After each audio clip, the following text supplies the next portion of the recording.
Nous voilà ensemble une nouvelle fois pour un nouveau live, la tradition du live qui me plaît beaucoup. Alors, euh, on est proche du début juillet et je voulais vous parler de plusieurs sujets à la fois. La crise du Covid que nous avons traversée, qui n'est pas tout à fait finie, mais enfin, qui nous promet un été potentiellement possible, acceptable, et la proximité des vacances. Voilà. Alors ces vacances, elles ne seront pas tout à fait les mêmes que celles que vous avez l'habitude d'avoir, mais vous êtes en vie, hein, et vous êtes, j'espère pour la plupart d'entre vous, pour tous, que vous êtes en bonne santé et en vie, mais on a été bousculé. Quand même, une trentaine de milliers de morts, ça fait quand même, ça fait du bruit. Hein. Euh, Et en plus, l'automne arrive. Est-ce que nous allons voir revenir tout ça? Personne ne le sait vraiment. Hein. Voilà, de tout ce que j'ai entendu sur les plateaux, je peux vous le dire que c'est très très difficile de savoir. Alors, cette crise, qui a été un drame, hein, parce qu'une trentaine de milliers de morts, c'est quand même quelque chose d'énorme. Mais cette crise, elle a eu au moins deux mérites qui ont permis de tirer deux leçons. La première de ces leçons, c'est que le surpoids, du simple surpoids jusqu'à l'obésité bien sûr, ce n'est pas et ce n'est plus à considérer comme une petite misère anodine ou un caprice de femme en quête d'image corporelle, mais c'est un point d'entrée, une zone de vulnérabilité, un point d'entrée à la plupart des maladies graves. Alors, cela personnellement me semble important à dire et à extraire de cette actualité parce que, disons, moi j'ai vécu cette crise avec une particulière attention. Hein, et disons que depuis 2012, depuis 8 ans, si vous voulez, il y avait, depuis que Lance qui est une entreprise qui gère un peu tous les risques de la santé, Lance avait regroupé une quinzaine de régimes et ils en avaient tiré, après les avoir examinés, en avaient tiré l'idée que ce n'était pas, suivre un régime n'était pas une question anodine. Voilà la grande, finalement, ce qu'ils en ont tiré. Parce que un régime pouvait induire des carences, ce qui est vrai, hein, mais des carences qui doivent être mises en confrontation avec les autres carences que vivent les individus vivant dans un monde occidentalisé. On les connaît, elles sont nombreuses. Donc, et qu'elles comportaient donc des risques d'apport suffisant en graisses, des bonnes graisses comme les oméga 3, en certaines vitamines qui sont bien entendu dans les légumes, dans les fruits, etc. Voilà, depuis cette date, les médias avaient soutenu pendant très très longtemps, je me souviens entre 2000 et 2012, et même avant, les médias étaient très très très partie prenante dans ces régimes parce que évidemment ça leur faisait des recettes, ça leur faisait des articles dans lesquels il y avait énormément de fréquentation parce que justement il y avait une présence du surpoids qui était considérée comme quelque chose de difficile à accepter. Et plus je remonte dans mon passé, plus je remonte, parce que j'ai commencé à être nutritionniste dans les années 70, je me souviens, il y avait beaucoup moins de monde en surpoids, mais les gens qui étaient en surpoids se considéraient comme normaux. Hein, et avaient une envie, c'est pas une envie, ça avait une frénésie de maigrir. Et mes patients à cette époque n'avaient qu'un seul objectif, maigrir, par tous les moyens. Et donc, bien sûr, ils suivaient les régimes de manière beaucoup, beaucoup plus pressante, beaucoup plus tendue, beaucoup plus héroïque qu'on peut le faire aujourd'hui. Mais euh, devant cette ferveur, devant cette propension du public, les magazines féminins en particulier, donné de la voix de manière assez régulière. Tous les printemps, il y avait une floraison d'articles, etc. Donc, disons que les médias à cette époque militaient en faveur d'une lutte réelle contre le surpoids et donc les régimes. Alors il y avait des régimes, bien sûr, bon, la presse, vous savez comment c'est, hein, toujours en recherche de sensationnel, des régimes de tous bords, des régimes, des bons régimes, des mauvais régimes, il y avait des régimes bizarres, enfin bref, farfelus. Et depuis 2012, depuis cette fameuse réaction de Lens au sujet des régimes, il y a eu une sorte de retournement des médias, mais à angle aigu, hein, ou à 360 degrés, et des gens qui avaient soutenu tous les régimes pendant des décennies se sont mis à dire ah, les régimes, les régimes, les régimes. Et là, évidemment, ça a créé, si vous voulez, une sorte de suspicion sur les régimes. Et, bien entendu, derrière les médias, il y avait la bénédiction de l'industrie du sucre et des produits de grignotage et de gourmandise. Hein. Ces gens qui vivent qui vivent du sucre, qui vivent des produits qu'on fait avec le sucre, avec la farine, etc. Donc, le résultat sur les dernières 8 années a été d'introduire une sorte d'intelligence avec l'ennemi. Hein, l'ennemi étant le surpoids. Donc si vous m'écoutez, posez-vous la question simple et essayez d'être objectif. N'avez-vous pas ressenti, au cours des 5, 6, 7 dernières années, ça dépend de l'âge que vous avez, parce qu'il y a parmi vous des combattants, des vieux combattants, des anciens combattants du surpoids, qui sont toujours combattants du surpoids, mais qui ont la mémoire du passé.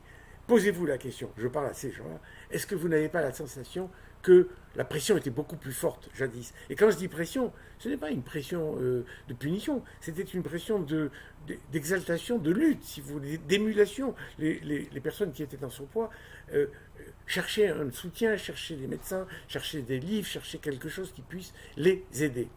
Donc, ça signifie qu'au bout du compte, il y a aujourd'hui une baisse de perception du danger que comporte le surpoids. Hein, ça s'est fait lentement, etc. Et si on regarde ce qui s'est passé aux États-Unis, ça a été un peu la même chose, si vous voulez. Il fut une période, si vous voulez, où là aussi, le surpoids était rare. Alors évidemment, dès l'instant où une infection est rare, tout le monde veut s'en défendre. Mais aujourd'hui, aux États-Unis, 70% des gens sont en surpoids. Donc pratiquement, il y a une sorte de baisse de la vigilance. Et normal, celui qui est gros, et les autres, on les regarde un peu de manière bizarre. Alors, je ne dis pas que c'est ce qui s'est passé en France, heureusement. Hein. Donc, au bout du compte, donc, on me disait, eh ben, ça n'est pas si grave, qu'il n'y a pas mort d'homme. Hein, oui. Eh bien, moi, je dis oui, il y a mort d'homme. Il y a mort d'homme, et la preuve vient justement, et c'est pour ça que j'attire votre attention sur ce sujet, la preuve vient de la crise que nous avons traversée. Oui, il y a mort d'homme parce que 85% des personnes qui ont été hospitalisées en réanimation pendant cette crise du Covid étaient en surpoids ou en obésité. 85%. Et si l'on veut être cohérent et impartial, cela signifie que la grande majorité des personnes qui sont hélas décédées du Covid, eh ben, étaient en surpoids. Et ça, c'est quelque chose qui a été révélé par cette crise, par cette épidémie. Être en surpoids, ça n'est pas une petite affaire. Et faire un régime pour essayer de s'en sortir, c'est rien. Même si on manque un tout petit peu de vitamines par-ci, ou un petit peu d'oméga 3 par-là. Je ne parle pas de mon régime, hein, je parle de tous les régimes, et du mien aussi, bien sûr.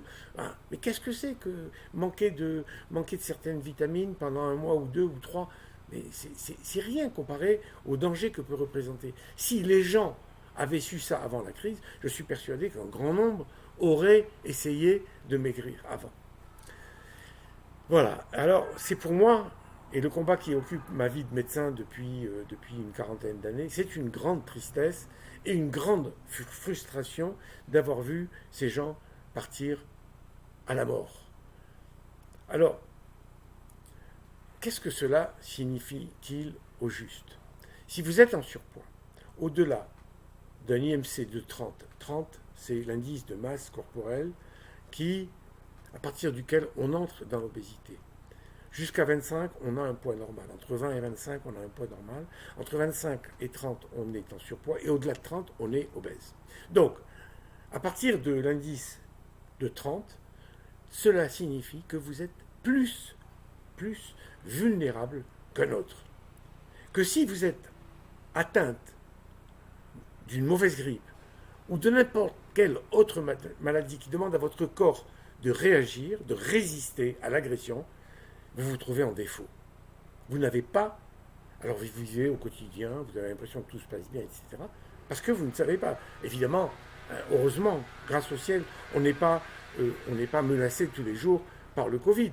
Mais là, le Covid a montré, noir sur blanc, que le surpoids était un signe de fragilité, un signe de vulnérabilité, une faille par laquelle la maladie pouvait entrer en vous.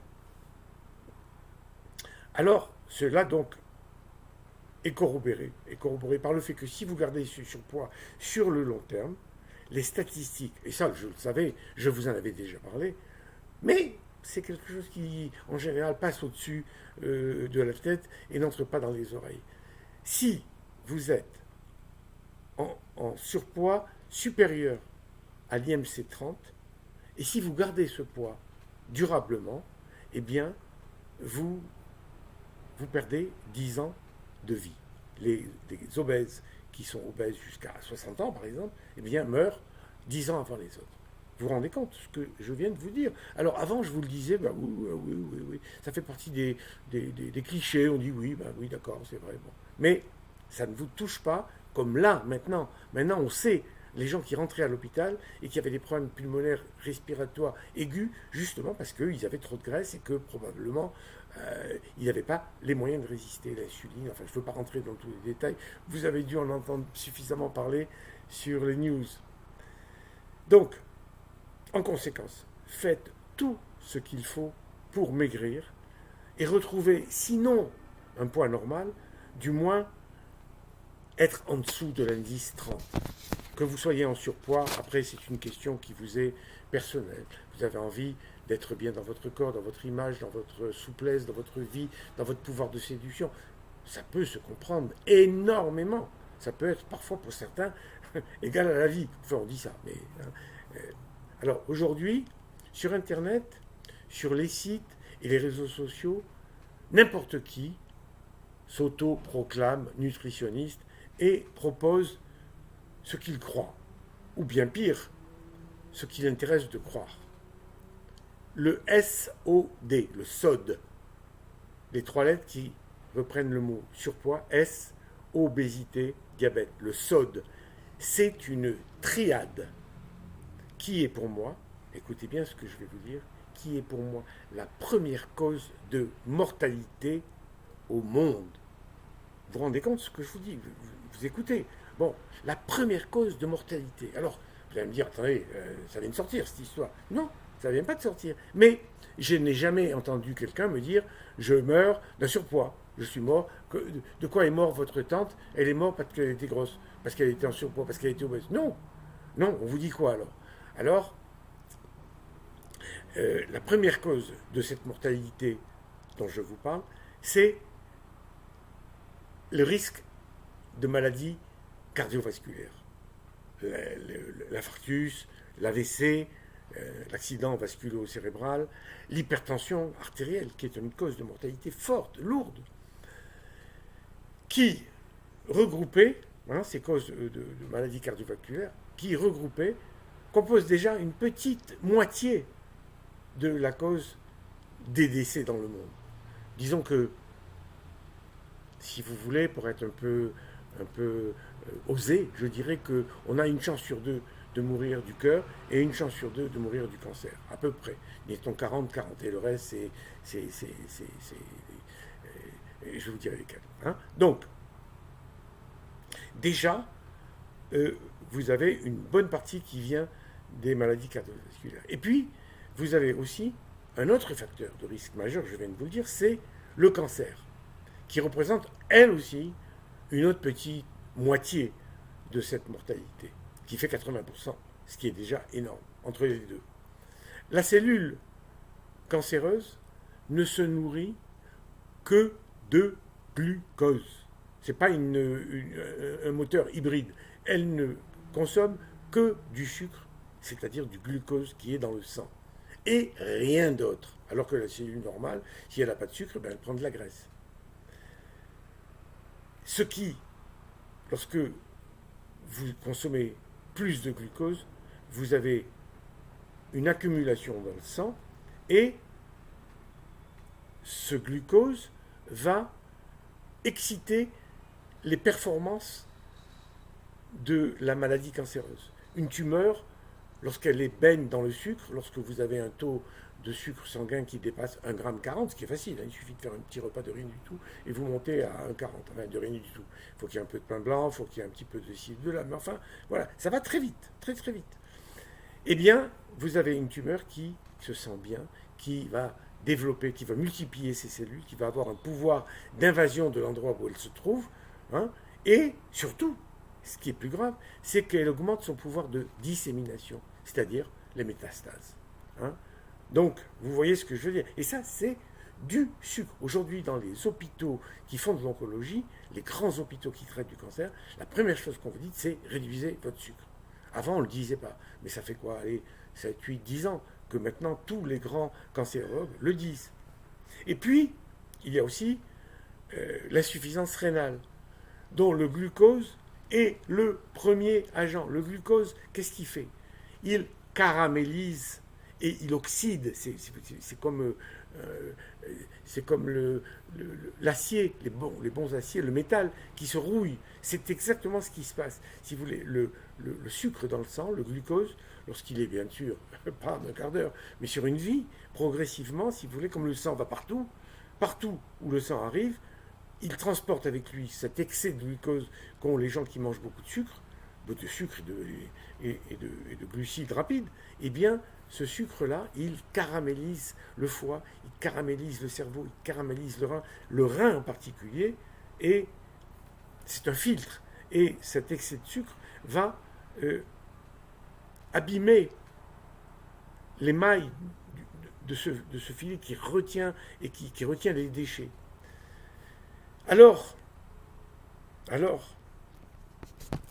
l'industrie du sucre a créé de toutes pièces une rumeur qui tend à laisser penser que le risque qui touche le rein et les protéines, il s'agit d'une rumeur infondée. Je vous le dis du fond du cœur, et je le dis du fond de ma conscience et de ma conviction la plus absolue, les protéines n'ont jamais abîmé le rein. Alors évidemment, lorsqu'on a une insuffisance rénale, on n'en donne pas autant que sur un sujet normal. Mais si vous allez par exemple dans une clinique où on fait des dialyses, c'est-à-dire que les reins sont morts, si vous allez dans ces cliniques, vous voyez que 40% ou 45% parfois des gens qui sont là et qui viennent 1 ou 2 fois par semaine se faire dialyser avec un trocard dans le sang, et le sang passe en dérivation dans une machine qui joue le rôle du rein et qui enlève les déchets. Bon, ce sont des gens qui n'ont pratiquement plus de rein. Hein. Bon. Et bien ces gens-là sont pour 40 à 45% des diabétiques. Et la rumeur qui a été créée par l'industrie sucrière, c'est de diriger l'attention du public vers les protéines en disant « Oh, les protéines, ça abîme les reins, etc. » Alors que ce n'est pas vrai, et que le vrai coupable, c'est le sucre. Et si on avait la même rumeur sur le sucre que sur les protéines, croyez-moi, il y a beaucoup de gens qui mangeraient moins de sucre. Voilà. Donc, encore à l'action, une corporation, une industrie du sucre qui est à la manœuvre. Bref, je ne veux pas donner l'impression qu'il y a des complots, mais c'est une certitude. Hein. Parce que moi, j'ai suivi tous les travaux qui ont été réalisés à partir chez les néphrologues. Les néphrologues sont les gens qui connaissent bien le rein et qui l'étudient. Tous m'ont dit les protéines n'ont aucun impact sur un rein normal, bien sûr. Sur un rein abîmé, les protéines n'ont pas de toxicité, mais elles le font trop travailler, si vous voulez. Hein, les protéines, il faut les filtrer. Voilà. Bon, bref. Pour finir sur ce tableau, qui est un peu sombre, hein, toutes les raisons qui donnent à penser que le surpoids et l'obésité sont la première cause mondiale de mortalité, c'est la maladie d'Alzheimer. Les spécialistes de la maladie de l'Alzheimer l'appellent, savez-vous comment? Le diabète de type 3. Tant la maladie est impactée par la consommation régulière et durable de sucre et de tous les aliments dont l'index glycémique est élevé. Voilà, j'ai fait ce bilan du SOD, surpoids, obésité, diabète, pour vous faire comprendre l'importance du danger que cette triple affection représente. Et c'est ce que la crise du Covid a permis de mettre en lumière de façon crue et cruelle. Le virus a frappé, donc avec une particulière cruauté, ceux qui étaient fragilisés par un surpoids et un diabète qui va avec. Le surpoids et le diabète, c'est la même cause. C'est-à-dire, en fin de compte, ceux qui consomment trop de glucides rapides et d'ingrédients glucidiques transformés. La farine blanche, le sucre blanc, voilà. Voilà pour la première leçon de l'épidémie du Covid. Ce que je vous demande de garder en mémoire pour vous aider à considérer le surpoids comme un véritable ennemi qui menace ce que vous avez de plus précieux, votre vie, votre santé. La deuxième leçon qu'on doit tirer de cette épidémie, elle émane du même registre, mais non plus sur le plan nutritionnel et métabolique, comme je viens de le faire, mais sur le plan psychologique. Je vous ai souvent expliqué un des éléments que ma longue expérience de médecin nutritionniste m'a fait découvrir. Quand j'ai, pendant des années, pendant plus de 40 ans, disons, interrogé régulièrement, chaque jour, sauf le dimanche, chaque jour, allez, je vais vous dire, le chiffre, je le connais, 42 000 patients que j'ai vus pour une fois. Enfin, non, que j'ai vus pour la première fois et que j'ai revu sur des années, bien sûr. Eh bien, ce que m'a appris l'expérience et le fait de côtoyer ces patients, c'est que la plupart des gens qui grossissent mangent au-delà de leurs besoins physiologiques. Mais ça, il n'est pas nécessaire de faire 40 ans d'observation et d'interrogatoire pour le découvrir. Les gens mangent plus. Mais, ce qui est la cause de leur prise de poids n'est pas l'excès de légumes, l'excès de protéines, un peu des matières grasses, mais essentiellement des glucides.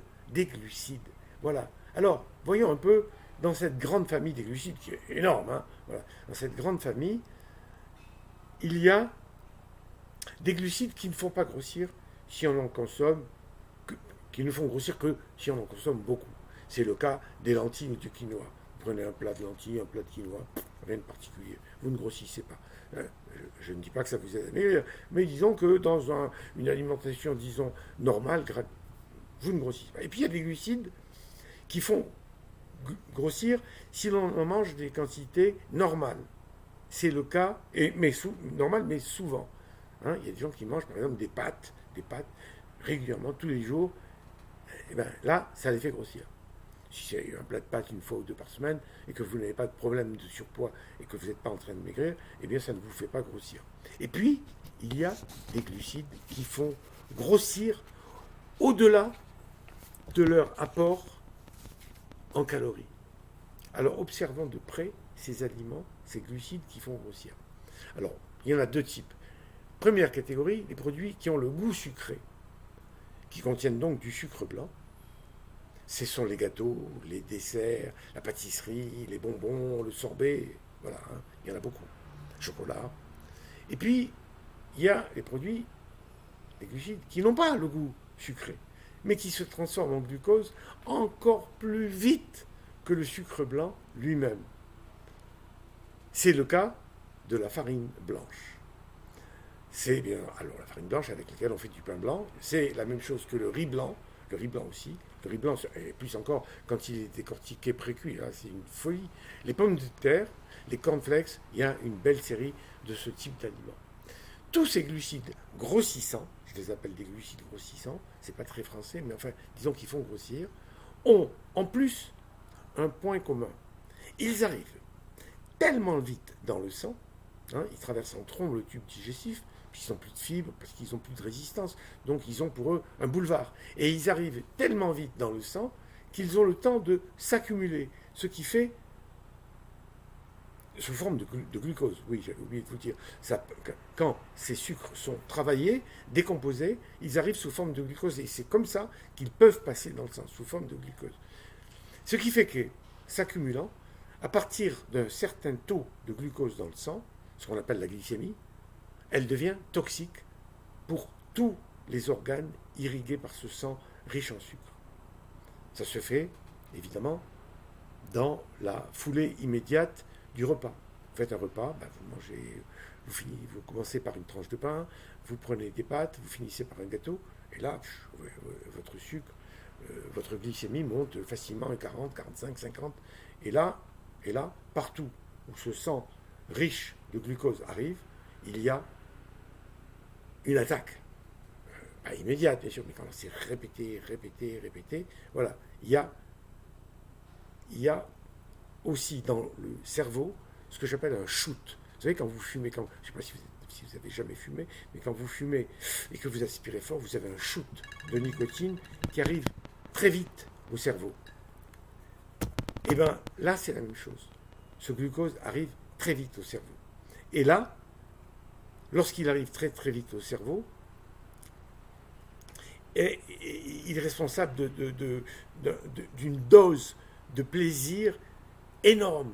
Une dose de plaisir qu'on ne soupçonne pas aujourd'hui parce que c'est devenu tellement normal de manger du sucre. Mais si vous donnez une barre bourrée de sucre, ou si vous donnez du pain blanc, ou si vous donnez, enfin peu importe, même à des primitifs qui n'ont jamais vu les blancs, il ne reste plus nulle part, mais disons qu'il y a une vingtaine d'années, il y en avait encore dans la forêt amazonienne, si vous leur donnez ce sucre-là, ils ont une sensation qui ressemble à celle que produit l'héroïne ou que produit la cocaïne sur des gens qui sont dans nos civilisations. Alors, la crise du Covid m'a conforté dans cette analyse. Le besoin de ces glucides rapides ne touche pas tout le monde. Ce besoin touche celles et ceux qui en ont besoin, de ce shoot, et qui en recherchent les effets. Qui est donc inscrit dans cette recherche? Parmi quel type de personnes on trouve ces gens qui ont besoin de ce shoot de plaisir? Tous ceux qui souffrent d'un surcroît de déplaisir, d'insatisfaction, de contrariété, de stress, qui traversent des épreuves, ces gens-là ont besoin. Mais, vous me direz, il y a des gens qui sont en souffrance, qui traversent des périodes difficiles de leur vie, mais qui ne cherchent pas, dans l'aliment gratifiant, un apaisement à cette souffrance. Alors, ce comportement de fuite vers le glucide rapide concerne celles et ceux qui ont acquis ce réflexe dans la petite enfance, au moment où se construit le soubassement, le sous-sol, la base de l'affectivité, de la confiance en soi, la confiance primordiale, si vous voulez, lorsque vous arrivez au monde, vous arrivez dans un monde vous sortez du ventre de votre mère, vous arrivez là, vous avez peur, vous ne savez pas, vous n'êtes plus dans votre élément, vous avez votre mère à côté de vous, vous vous raccrochez à elle, voilà, elle disparaît un instant, elle va dans la cuisine, qu'est-ce qui se passe? Oui, vous souffrez. Alors, ces comportements de fuite vers le glucide rapide concernent celles et ceux qui ont acquis ce réflexe dans leur petite enfance. Donc, et un petit enfant qui n'est pas parfaitement sécurisé, insuffisamment aimé, ou trop aimé, mal aimé, trop ou pas assez. Un enfant anxieux, craintif, qu'est-ce qu'il va faire?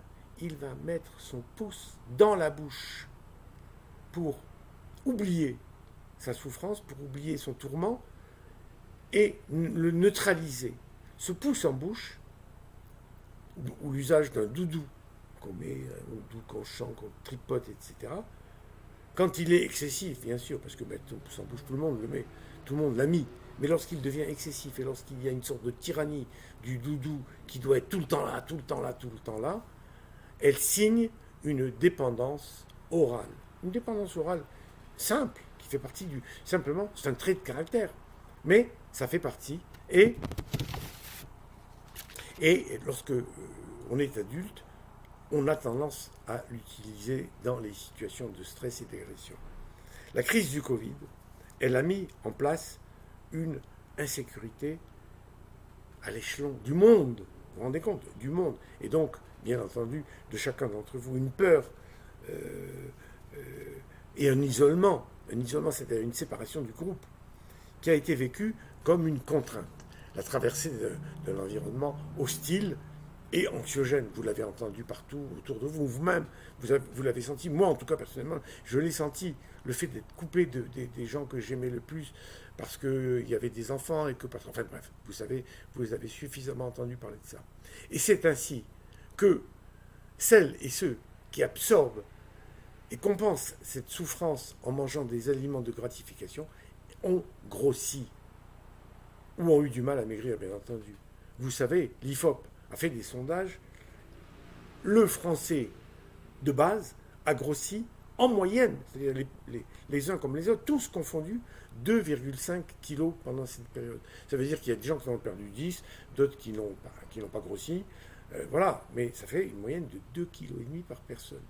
Donc il s'est passé quelque chose de sérieux pendant cette période-là, et qui, là encore, comme pour la prise en compte du danger que représente le surpoids, là encore, a montré de manière claire et précise que face à l'anxiété, une partie de la population a consommé trop d'aliments riches en glucides rapides. Et alors, vous allez me dire, et que faut-il faire? Que faut-il en tirer de cette leçon? Bon, d'accord, vous avez. Eh bien, simplement, de ne pas, surtout pas, tenter de refuser cette consolation bienfaisante. Oui, moi, je vous dis, allez chercher cette dose de plaisir profonde qui touche votre cerveau, allez la chercher, mais utilisez-la en lui enlevant son pouvoir grossissant, c'est-à-dire en consommant des aliments qui procurent le même effet sur le cerveau, mais sans apporter l'agent nocif et transformé. En clair, faites des gâteaux. Faites des gâteaux qui ne font pas grossir. Il y en a partout sur le site. Partout, vous pouvez trouver chez Protéinote, chez moi, dans tous les groupes où vous êtes, vous les trouverez. Des gâteaux qui ne font pas grossir et consommer des pâtes et du riz qui ne font pas grossir. Les gâteaux, c'est simple. Il suffit d'utiliser du son d'avoine pour remplacer la farine blanche. La farine blanche a un indice glycémique de 85. C'est une fusée qui arrive dans votre sang. Et l'indice glycémique du son d'avoine est de 15, 6 fois moins rapide. Donc vous n'avez pas cet effet. Vous voyez, vous n'avez pas ce déclenchement de cette production d'insuline qui va transformer les sucres en graisse. Vous échappez à ce mécanisme.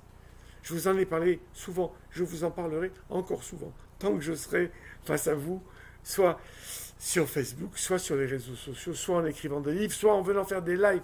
Pour moi, c'est capital. Si je peux avoir mis dans votre idée ce fait-là, pour moi, c'est déjà une immense récompense. Alors, pour les pâtes et le riz, vous connaissez ma position. La meilleure protection, c'est le konjac. Entre le son d'avoine et le konjac, vous avez en main la possibilité de lutter contre le stress et les difficultés de la vie sans grossir. C'est d'ailleurs à partir de ce constat que j'ai créé ma marque, que je suis entré dans l'industrie agroalimentaire en m'appuyant pour commencer sur le son d'avoine et dans un deuxième temps sur le konjac. L'idéal est de faire ces gâteaux soi-même, car cela vous permet d'apprendre à cuisiner et à développer une compétence et une habitude durable, et qui sera donc favorable à la stabilisation au long cours du poids que vous aurez réussi à perdre. Parce que là aussi, c'est important, c'est primordial.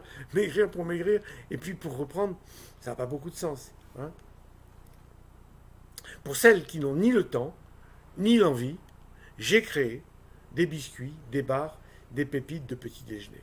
Quant à ceux qui ont grossi en abusant des féculents, j'ai créé des produits à base de konjac, du konjac de deuxième génération, qui n'a plus, si vous voulez, euh, les défauts hein, de ceux de la première génération qui arrivaient de Chine sous pack, dans de l'eau, avec un peu d'odeur, etc. Aujourd'hui, il y a du konjac de très très bonne qualité, du konjac qui vaut du riz ou qui vaut des pâtes, voilà, et qui n'a pas les glucides.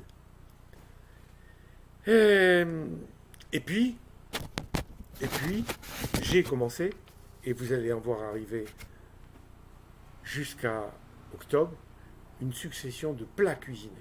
Hein, vous trouverez des plats cuisinés avec du konjac, que avec du konjac. Je ne fais pas d'autres plats. Il y a déjà des gens comme Marie, des gens comme Weight Watchers, qui font des plats cuisinés avec du riz, avec. Voilà. Non, moi, ce n'est que du konjac. Voilà, j'en ai fini. Donc, 2 points que cette épidémie nous a apportés. Hein, elle a apporté beaucoup de misère, mais au moins 2 points. C'est un, le surpoids et l'obésité sont dangereux. Et deux, lorsqu'on est en danger, en pression, stress, contrainte, etc., on mange plus et on mange plus de certains aliments dont je vous demande de contourner en essayant de les reproduire, de les faire, mais euh, euh, euh, en le faisant de manière à ce qu'ils n'apportent pas les dangers de ces aliments. Voilà les deux disons, éléments importants que nous ont apporté cette triste réalité du Covid. Maintenant, parlons d'un sujet plus agréable, si tant est que le fait de se protéger ne soit pas agréable. Parlons de vos vacances. Alors cette année, il y a de fortes chances pour que ces vacances diffèrent de celles des années précédentes. Elles sont encore bridées elles seront bridées encore par le besoin de se protéger, mais elles feront suite à une période de confinement qui vous fera pencher vers une pulsion par un besoin de liberté. Et ça, c'est capital. Il faut que vous retrouviez cette liberté. Alors, comment peut-on mettre de son côté les chances de ne pas voir votre poids s'envoler pendant les vacances? Alors, profitez de l'été, premièrement, profitez de l'été et de la chaleur pour boire. Mettez-vous ça en tête. L'idée avérée, scientifiquement prouvée que boire fait maigrir. 3 mots. Boire fait maigrir. Bon, vous dites oui, boire, bien sûr. Non, non, non, non, non. Ne vous dites pas boire, oui, ça aide. Non, ça aide pas, ça fait maigrir. Point. Et je ne vais pas entrer dans les démonstrations de physiologie complexes, etc. Mais je vous dis, pour vous expliquer, quand vous buvez, vous faites entrer dans votre estomac un contenu qui l'occupe et qui le dilate. C'est son action mécanique sur le besoin de manger. Ça le freine. C'est mécanique, c'est pas discutable. Deuxièmement, quand vous buvez, vous éliminez vos déchets et l'excès de sel que peut-être vous avez consommé. Et en ce faisant, en buvant, vous donnez l'autorisation à votre corps de fabriquer d'autres déchets, c'est-à-dire de maigrir. Parce que lorsque vous maigrissez, qu'est-ce que vous faites? Vous consommez, vous tirez l'énergie des aliments que vous consommez et ensuite vous produisez des déchets.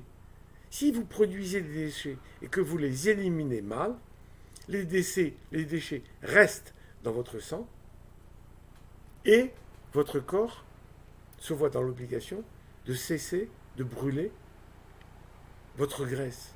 Et donc, il ne vous est impossible de maigrir. Donc, vous buvez. 1, vous occupez l'estomac. 2, vous permettez à votre corps de brûler davantage votre graisse. Deuxièmement, après vous avoir demandé de boire plus, marcher et nager ou danser plus. Marcher, nager, danser.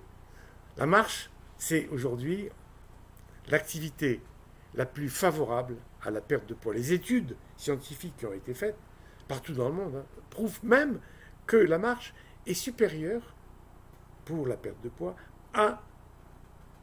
au jogging. Plus. Donc, à temps égal. La danse, c'est autre chose. La danse, c'est plus ludique, c'est plus social. On ne danse pas seul, on danse avec des gens, etc. Et puis, c'est la plus propice à satisfaire la recherche de son expression corporelle et de son souci du beau, le beau que vous imprimez dans votre corps qui danse. La natation, outre le fait qu'elle dépense des calories, quand vous nagez, vous nagez, vous dépensez des calories par résistance à l'eau qui vous fait avancer.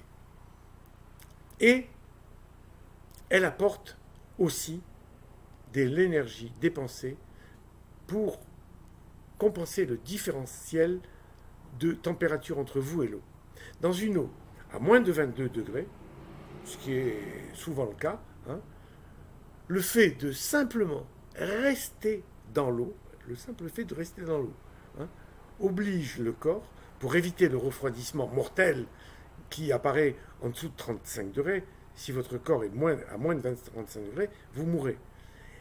Et donc, lorsque vous êtes dans une eau à 22 degrés et que votre corps doit rester à plus de 35 degrés, votre corps est obligé de brûler des calories pour vous chauffer, pour vous empêcher de mourir. Et Dieu sait si le corps est prompt à réagir dans ces situations d'extrémité, de priorité absolue. Donc, si vous m'avez bien compris, 10 minutes sans bouger dans une eau à 22 degrés, 10 minutes sans bouger, immergé, brûle plus de calories que de nager dans une eau à 28 degrés, que de nager pendant 10 minutes. Voilà pour la natation. Troisièmement, cuisinez. Cuisinez pour vous et pour ceux que vous aimez. Faites-vous des plats que vous aimez en évitant les ingrédients qui fâchent. Évitez le pain. Ou faites votre pain vous-même avec du son d'avoine, du son de blé, un peu de gluten, du psyllium. L'une des recettes, il y en a des tas de gens qui ont fait des pains façon du camp. Personnellement, celle que j'utilise, c'est celle de Nestlé, qui a été popularisée par Kiki, et c'est celui qui se rapproche le plus du pain de boulanger. Au restaurant, n'importe lequel, sauf la pizza, et encore, vous trouverez toujours, dans n'importe lequel de ces restaurants où vous allez, une viande, un poisson et des légumes et de l'eau. Viande, poisson, légumes et de l'eau. Une fois que vous aurez consommé ces 3 ou ces 4 aliments, vous serez plus en mesure de résister à ce qui vient après. Commencez toujours par ces 3 ou 4 bastions de la viande, du poisson, des légumes et de l'eau. Et après, on voit venir et après, on est en position de se défendre. Attention à l'alcool. Le meilleur moyen de résister, c'est le Coca-Cola Light. Vous allez dire, docteur Ducamp, vous préconisez du Coca Light? Oui, je préconise du Coca Light. Moi, j'en bois. Considérez-le comme un ami, car il vous aidera. Il vous aidera non seulement quand vous sortez et que tout le monde dit « Ah, moi je prends ci, moi je prends là, moi je prends ci, moi je prends là ». Moi, je prends un Coca Light et vous serez au moins, vous serez conçu comme normal. Si vous commencez à dire « Moi je ne prends que de l'eau », alors là, vous allez voir un bourdonnement de personnes qui vont vous dire « Ah, qu'est-ce que c'est que ça ?» etc. Non, Coca Light. Et en plus de ça, vous pouvez en boire quand vous êtes en difficulté, quand justement vous avez ce besoin de compensation, de recherche, de plaisir, de recherche, de retour au doudou. Eh bien, un verre de coca, ça vous aide beaucoup. Donc, quand vous êtes en danger, n'hésitez pas. Quatrièmement, essayez de dormir le mieux possible, c'est-à-dire le plus tôt possible. Alors, vous allez me dire, docteur, je suis en vacances, je ne vais pas me coucher comme les poules. D'accord. Mais ce que vous devez garder en mémoire, c'est que chaque heure avant minuit, vaut 2 heures après minuit. C'est-à-dire de 11 heures à minuit, ça vaut autant que de minuit à 2 heures. Bon, gardez ça en tête. Protégez-vous des moustiques. L'été, il y a des moustiques qui perturbent le sommeil, qui vous font vous réveiller, qui vous font Alors mettez des prises, utilisez vos prises, euh, c'est très utile et ça vous permet de dormir tranquille. Parce que pour dormir, on a besoin d'être tranquille.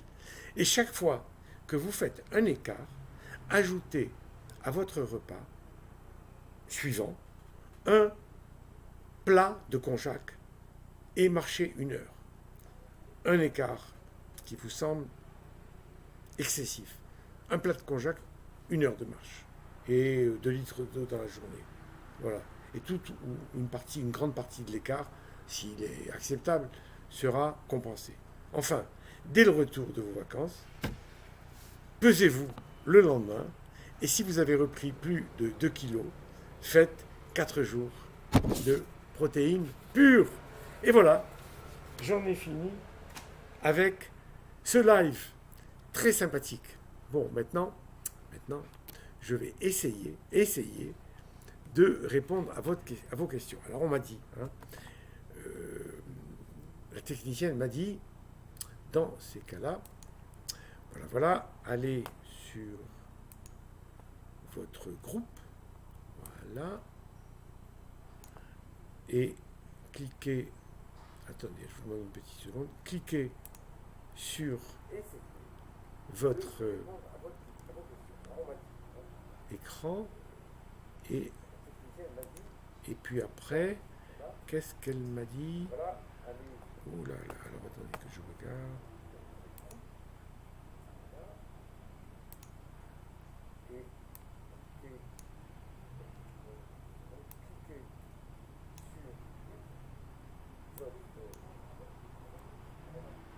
Attendez, je vous donne une petite seconde, hein, je suis ennuyé. Voilà. Alors, oui, modifier. Petite cloche. Il y a 3 points horizontaux. Ouais. Attendez, laissez-moi chercher. Hein. Je suis à vous tout de suite. Cliquez sur modifier la vidéo.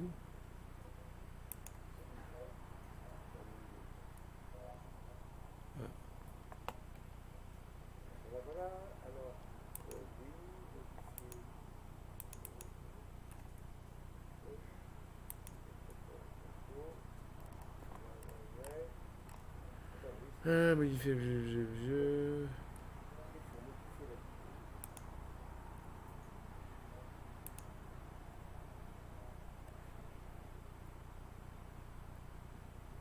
Et voilà. Attendez que je vois si j'ai... Ah, mais j'ai tout ce qu'il me faut. Eh bien, je suis ravi. Je vais pouvoir répondre à vos questions avec grand plaisir. Alors, Haïfa Keshini. Bonsoir. Alors, vous me dites, Rose Nascimento, Inspiração, voir la traduction. Bonjour, impossible de tirer l'audio pour voir la traduction en italien. Ah, bon, et ben ça va se... Non, ça se fait après. Hein. Alors, que je vois. Delphine Tolio, Elian vous écoute. Aïe, ça c'est ma petite fille et ma belle-fille. Je vous embrasse de tout mon cœur. Si tu as des questions, tu peux le poser, dit Haïfa. Alors, Anissa Senoussi vous écoute. Merci pour vos conseils. Merci à vous. Réponse à Paula. Alors, ça c'est... voilà, alors oui. On ajoutera des sous-titres anglais, espagnol, italien, allemand, portugais lundi. S'il vous plaît, laissez-nous un peu de temps. C'est parce qu'il y a dimanche. Sinon, on l'aurait fait demain. Mais Irina va vous le faire. Et lundi matin, vous aurez ça. Alessandra Piscopo. Buonasera, dottore. Buonasera. Stefania Corona. Ah, ok. Ce sera pour ça. Merci. Stefania, écoutez-moi lundi. Hein. Paula Rezimska. Merci. Merci Paula. Tout ça, c'est des gens que je découvre, que je ne connaissais pas. Ah, voilà, quelqu'un que je connais. Staël Calleros da Silva. Bonjour Staël. Alessandra Piscopo. Peux-tu voir les sous-titres en italien? Oui. Hein? Sylvie. Sylvie Hélène. Sylvie Hélène. Elle est là, d'accord. Réponse à Stéphania. Yono. C'est pas moi. Vous n'arrivez pas à voir, d'accord. Cécile Toiti Orcas. Avoir des carences, c'est pas terrible non plus. Cécile. Ah, c'est une bonne question, Cécile. Toiti. Cécile Toiti Orcas. Vous me dites, avoir des carences, c'est pas terrible non plus. Oui. D'abord, quelle carence? Lorsque vous faites mon régime, je parle du mien, je ne parle pas des autres. Quand vous faites mon régime, pendant 4, 5, 6 jours d'attaque, vous ne consommez que des protéines et des laitages et du son d'avoine. Les éventuelles carences viendraient de la vitamine C et des vitamines solubles. Ces vitamines, vous pouvez rester 6 mois sans qu'il vous arrive le scorbut. Alors vous me direz 6 mois c'est long, mais 4 ou 5 jours, franchement, ça n'est pas une carence. C'est une petite baisse momentanée, mais ça n'est pas une carence. Donc, Cécile, le surpoids est infiniment plus grave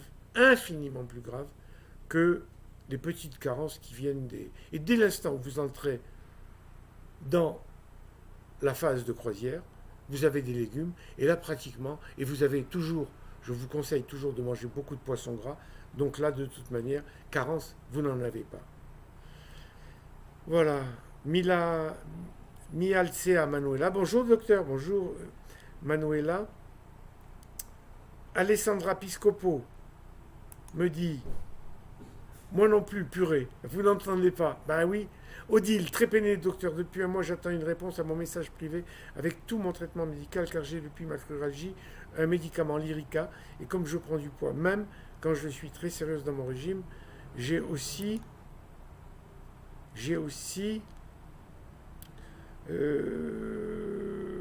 un antidépresseur. Bref, vous avez la liste. J'attendais de vos conseils et Nadamas, le tableau.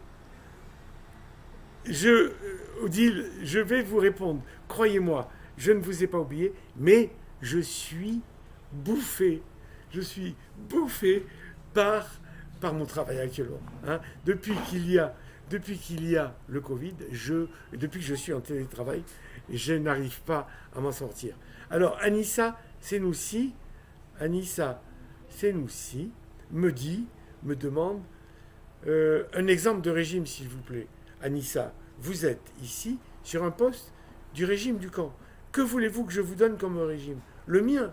Si vous voulez que je vous aide, venez dès demain sur le groupe Learning et expliquez-moi, donnez-moi, n'oubliez pas, donnez-moi votre âge, donnez-moi votre taille en centimètres, donnez-moi votre poids d'aujourd'hui et le poids que vous aimeriez avoir. Et je ne sais pas votre âge, mais si vous avez des enfants, dites-moi combien d'enfants avez-vous. Pour celles qui m'écoutent, toujours gardez en mémoire ces besoins-là. Ne me demandez pas de vous aider à maigrir si je n'ai pas au moins ces 4 points. Je rappelle, l'âge, la taille, le poids de départ et le poids que vous voulez obtenir.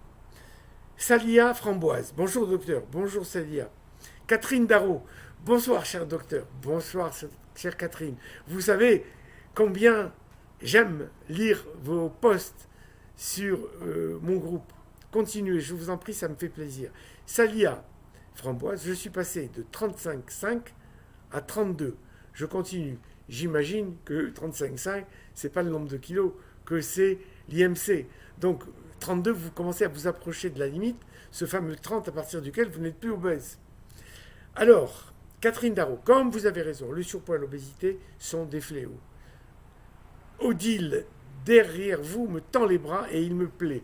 Pensez-vous me répondre, Pierre? Je vous promets que dès que j'ai fini ce live, je vous promets, Odile, que je vous réponds.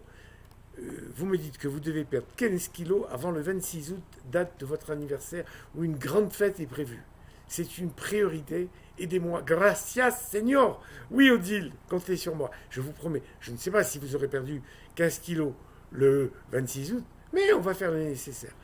Dorothée Benkaen. Bonsoir Dorothée. Ah, je vous lis souvent. Anissa Senoussi, peut-on manger des gâteaux de temps en temps suivant votre régime? Des gâteaux, ça dépend quel gâteau. Si ce sont des gâteaux de pâtisserie, non. Si ce sont des gâteaux que vous faites en suivant mes règles et en suivant les recettes qu'on vous donne, oui. Sophia. Bonjour Pierre Ducamp. Bonjour Sophia. Catherine Darro. Grâce à vous, j'ai perdu 23,5 kg et mon IMC est passé de 30,3 à 21,1 du 2 septembre 19 au 2 mars 20, soit en 6 mois. 6 mois, 23 kilos. Vous passez de l'obésité au poids minimum, hein, à l'IMC minimum, en deçà duquel vous avez 21. À partir de 20, vous êtes trop mince. Un immense merci à vous. Un immense merci à vous, Catherine, d'avoir suivi mes conseils. Je dois vous laisser ce soir, mais je tenais à vous saluer et à témoigner de la réussite de votre régime. Bonne soirée et bon week-end, cher docteur. Allez, Catherine, allez-y, amusez-vous bien. Fernanda Dokuto, une quarantaine difficile et avec de nombreuses situations jamais vécues.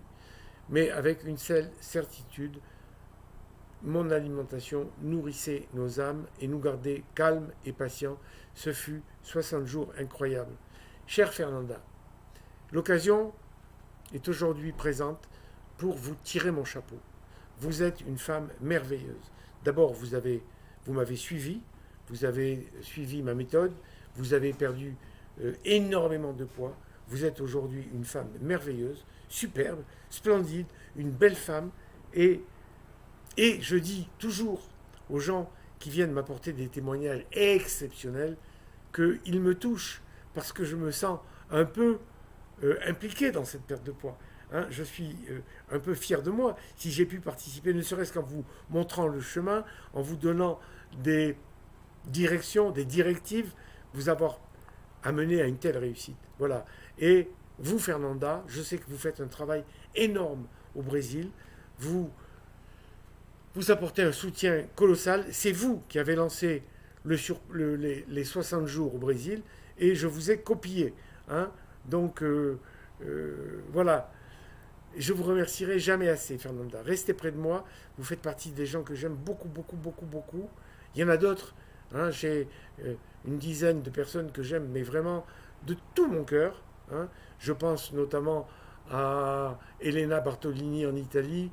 Je pense à Zeynep Azeri. Je pense à la Miss El Trabulsi et à Violetta en Angleterre. Enfin bref, je ne peux pas vous dire toutes, mais j'en ai une bonne dizaine, une bonne quinzaine qui sont très très bien inscrits dans mon cœur. Hein. Voilà, Florence Damian, docteur Ducamp, pour ceux qui ne sont pas arrivés aux 10 kilos dans mon cas, 7, je veux continuer, je voudrais faire à nouveau 60 jours. PP, 60 jours, pour 7 kilos, ça fait beaucoup. Mais, je ne vais pas vous laisser tomber. Ceux qui ont obtenu leurs 10 kilos, c'est très bien, mais ça ne veut pas dire qu'ils sont sortis d'auberge. Hein. Ça veut dire que pour que ces 10 jours restent en place, il va falloir préparer un plan de consolidation. Et ça, je m'y prépare. Quant à ceux qui n'y sont pas arrivés, on va continuer. Hein. Alors, Asna Nour, bonjour docteur, bonjour Asna. Hélène, grâce à vous, j'ai perdu 9 kilos en 1 mois et 5 jours, atteint mon objectif. Là, je suis à la phase de stabilisation. Chère Hélène, vous chauffez mon cœur. Violetta Tarak, et la voilà, la Violetta dont je parlais à l'instant. Hello Violetta, so nice to hear about you. I was just speaking about the person, the people I love from the bottom of my earth, and you were included in there. Violetta, I love the work you did. I love the fact that you came to Paris with your husband, and thank you for what you do for English people and Poland people. Hein? Asna, CSVP, je souffre de peau sèche sous les pieds. Est-ce que c'est dû au manque de vitamines? Merci beaucoup pour votre soutien. Peau sèche, non. Craquelure, ça peut exister. Peau sèche, non. Peau sèche, non. Il faut râper. Hein. Réponse à Asna. Ah, moi aussi, dit Salila Framboise. Mais vous savez, Salila et Asna, c'est très fréquent d'avoir ce qu'on appelle de la kératose sous les pieds. Et, et d'ailleurs, c'est quelque chose de normal d'avoir de la kératose parce que ça permet aux gens qui marchent pieds nus de ne pas, euh, se blesser. Hein. L'homme préhistorique. Ah, Laura Zvili me dit quelle jolie cravate entre parenthèses. Vous savez, Laura, lorsque j'ai envie de me faire plaisir et de me porter chance, je mets cette cravate. À bientôt, Laura. Asna Nour. Et l'autre question que je veux vraiment savoir, la réponse correcte de vous, SVP, car j'ai trouvé des réponses différentes sur le site. La farine de gluten, on a le droit en PP 40 grammes, PP 50 jours, en PP 50 grammes par jour ou 50 grammes par semaine en jour PP. Merci beaucoup. Alors, Asna, merci de me poser cette question qui a fait le tour du monde. Partout, en Russie, au Brésil, la question se pose sur le gluten. Qu'est-ce que c'est que le gluten?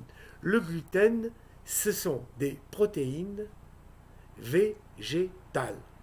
C'est le gluten de blé, c'est la protéine du blé. Hein. Dans le blé, il y a des protéines. Ces protéines s'appellent le gluten. Alors,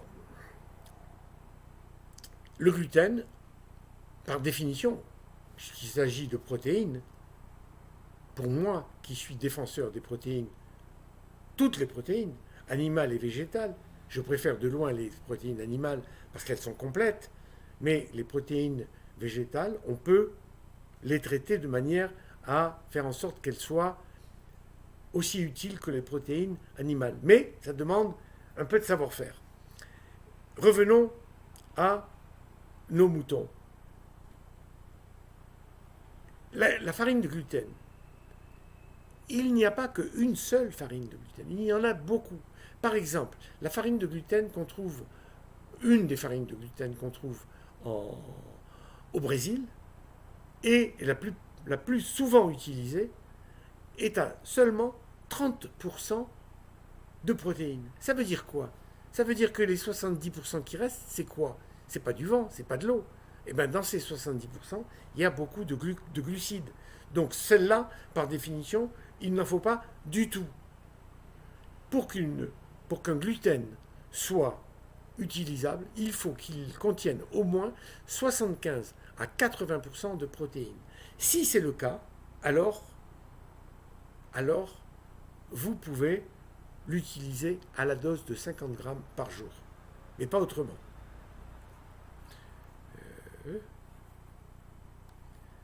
Voilà, Laura Duy, La pâtisserie du camp, très bon livre. Oh que oui. La pâtisserie du camp, oui, j'ai adoré ce livre. Hein, et nous avons des raisons, Laura et moi, d'aimer ce livre particulièrement. Alors, qu'est-ce que je vois? Alexandra Di Falco, la plus belle fille du monde. Meilleur régime du monde, me dit-elle, Alexandra. Alexandra, vous êtes tout simplement un petit bonheur. Continuez de rester aussi belle et aussi défenseur de mon régime.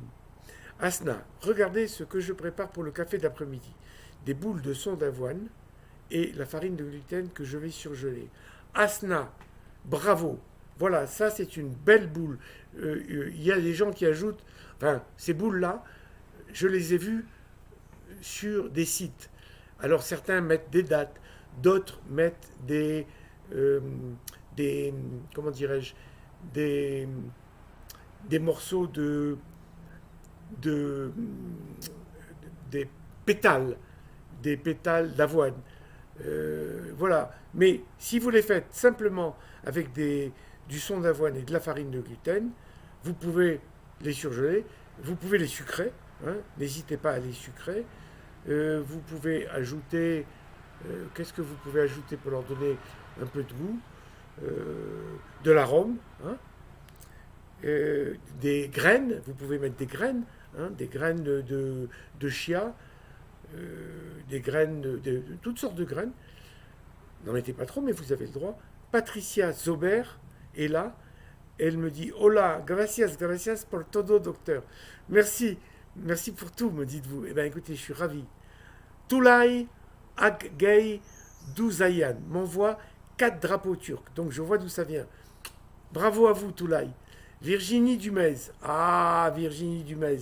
Quelle splendeur. J'adore les résultats que vous avez obtenus. Ravi de vous revoir. Poids toujours stable depuis 6 mois de consolidation. Encore merci à vous. Nage prévu cet été, mais du coup, je vais rester immobile. Pourquoi immobile? Au plaisir de vous voir dans ma jolie ville que vous connaissez. Bisous. Merci Virginie. Je vous renvoie votre bisou et je trouve que vous avez énormément gagné en beauté avec ce régime. La photo, votre photo, et montre votre élégance. Antonella Canova, bonsoir docteur, merci. Moins 24 kilos. Antonella Canova, donnez-nous plus de détails sur votre perte de poids. Je suis content. Marie-Claude Lavigne, merci beaucoup. Merci de quoi, Marie-Claude? Expliquez-moi, donnez-nous des détails. On est là pour tout se dire. Isabelle de Gaugue, bonsoir docteur. En cas de stagnation de plus de 15 jours, quoi faire? J'ai déjà essayé les cycles des 3 x 3 égale 9, c'est-à-dire 2 pp 1 pl, et plus rien ne bouge. Isabelle, c'est pas possible. Ce n'est pas possible. Stagner plus de 15 jours en faisant bien le régime, je peux vous dire que ça n'est pas possible. Il doit y avoir des failles. Alors, il y a des causes. La première cause, c'est l'hypothyroïdie. Est-ce que vous avez eu un dosage de thyroïde, de TSH? Je ne sais pas. Si vous l'avez, si vous ne l'avez pas, peut-être que vous devriez le faire. Deuxièmement, il y a des médicaments qui font grossir. Les médicaments qui font grossir, il y en a 2 grandes catégories. La première, ce sont les antidépresseurs, et la deuxième, ce sont les corticoïdes, et aussi les anxiolytiques.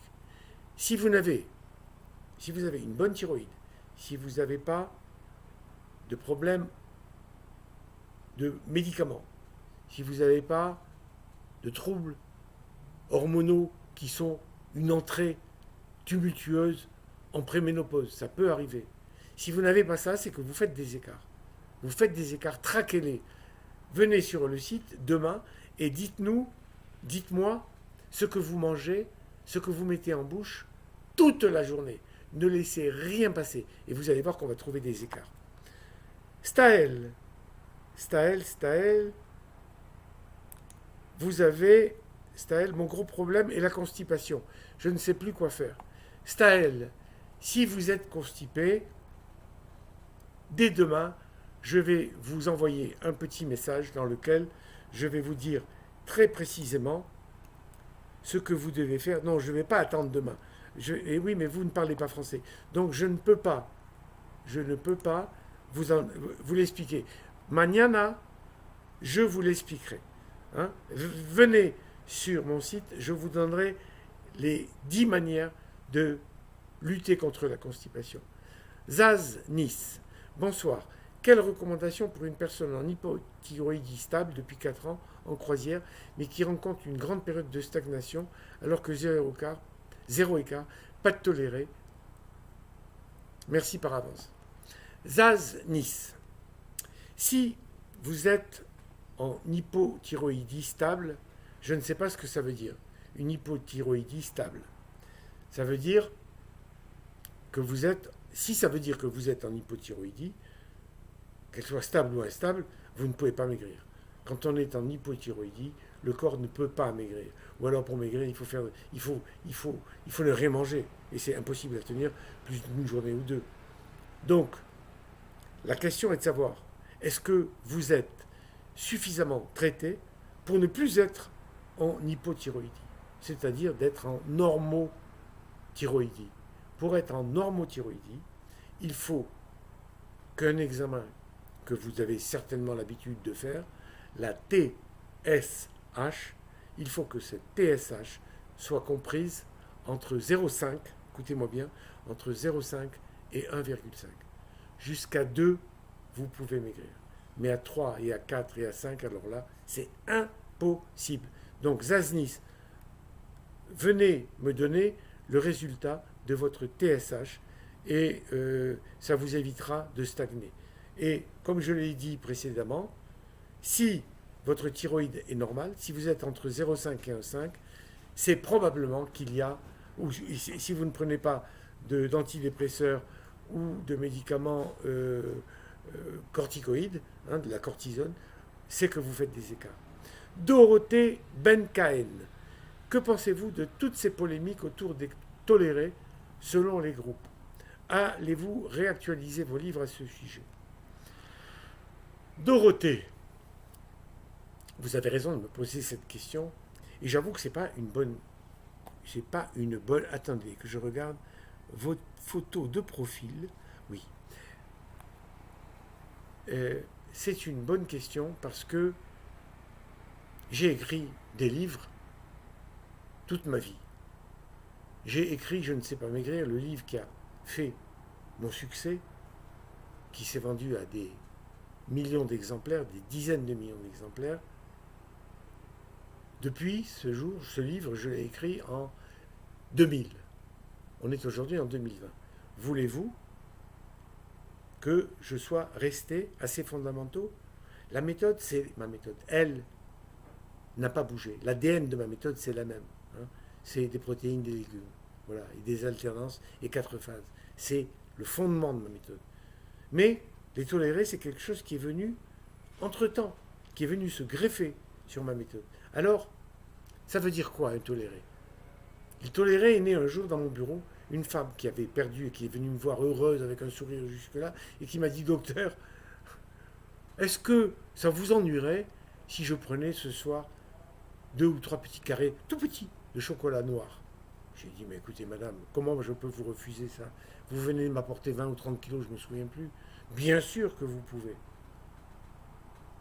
Et le lendemain, eh ben, sur Internet, tout le monde disait, on a le droit à 3 ou 4 carrés de chocolat noir tous les jours. D'abord, je n'avais pas dit tous les jours. Et c'est comme ça que ça a commencé. Alors, qu'est-ce que je pouvais faire? La plupart des gens, si vous voulez, qui mangeaient 2-3 petits carrés, ben, ils continuaient de maigrir. Et puis après, on m'a dit, ben, si je peux prendre un petit carré, tu peux passer par là. Hein. Alors, Cri-Cri, est-ce que tu peux me donner mon chargeur? Parce que la batterie est faible, ça va s'arrêter. Il est noir, elle est noire. C'est noir, c'est la noire, pas la batterie du téléphone, la noire. On ne te voit pas d'ici. Alors, après, on m'a dit, est-ce que je peux prendre un petit peu de maïzena pour faire mes gâteaux? J'ai dit oui. Est-ce qu'on peut prendre... Il y avait, disons, pendant un certain temps, sur les Ducanotes, le site des Ducanotes, qui est devenu Protéinote, il y avait, si vous voulez, un certain nombre de ces tolérés qui étaient admis. Et puis, avec le temps, je me suis rendu compte que les tolérés, lorsqu'on les prenait les jours de protéines pures, ça freinait l'action fondamentale des protéines pures. Les protéines pures, ce que vous appelez les PP, eh bien, c'est... Attendez, je vous demande une seconde. Les protéines pures, voilà. Les protéines pures, c'est le moteur palpitant du succès de mon régime, du bon fonctionnement de mon régime. Donc, je me suis dit, je vais élargir le nombre des tolérés, toujours en n'en prenant que 2 par jour, maximum, puisque c'était la règle, mais je vais donner plus de variété, mais je vais réduire leur quantité les jours de protéines. Donc, la règle aujourd'hui, c'est que vous avez plus de choix, hein, pas de ce que vous mettez en bouche, de choix. C'est-à-dire, on vous dit, avant, on vous disait, vous avez droit à 2 tolérés, vous les choisissez parmi 10 possibles tolérés, mais pas plus que 2. Aujourd'hui, je vous dis, vous en avez 50, voilà, et vous pouvez aussi n'en prendre que 2, pas plus que 2.